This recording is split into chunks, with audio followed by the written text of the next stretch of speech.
And you know, there were a lot of videos that have been produced recently. I saw them with atheist logic, and what they'll do is they'll show people putting things together, or things that would come together out of nowhere, and it would say atheist logic. And it reminds me of a debate that Imam Abu Hanifa rahimahullah had with a group of people called Ad-Dahriya. Ad-Dahriya, the literal translation of Ad-Dahriya are the timers. In essence, these were people that said, "Ma yuhlikuna illa dahr," that nothing does away with us except for time. There is no creator, there is no creator of time, there's nothing that takes place after we pass away, there is no afterlife, so on and so forth. So this group challenged Imam Abu Hanifa rahimahullah because he was a thorn in their side. I mean, he was really just doing away with their movement altogether. So they said, let's have a debate.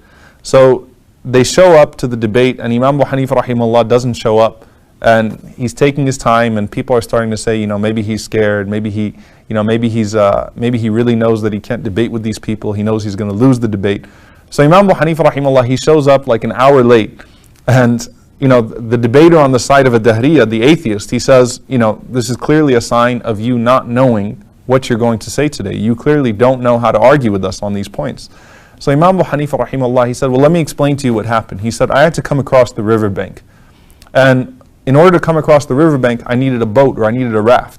He said, so when I got there, I realized I don't have one. So I sat there and I watched and I waited for nature to create me a raft. So I waited for a few pieces of wood, a few chunks of wood to show up, and then lo and behold, the wind brought them together, and then nails came from the bottom of the surface of the ocean, and they started to nail them together.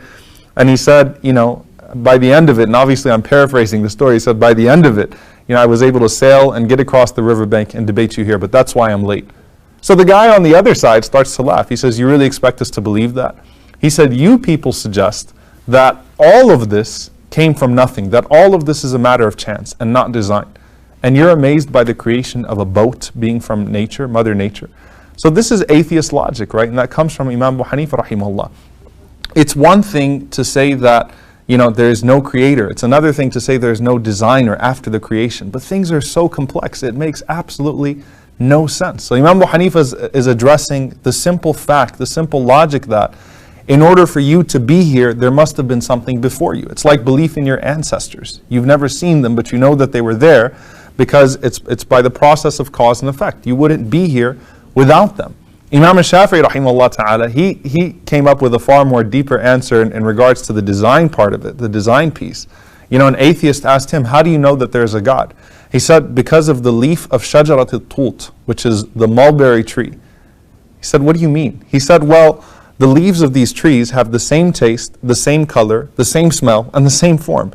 But when the silkworm eats it, it gives silk. And when the bee eats it, it gives honey. And when the sheep eats it, it becomes milk. And when the gazelle eats it, it becomes musk. So he said, who could have made this so diverse in regards to his production if it wasn't Allah subhanahu wa ta'ala, other than a creator? And then he recited, Tabarakallahu ahsanul khaliqeen, the verse in Surah Al-Mu'minun, that blessed be Allah, the best of all creators.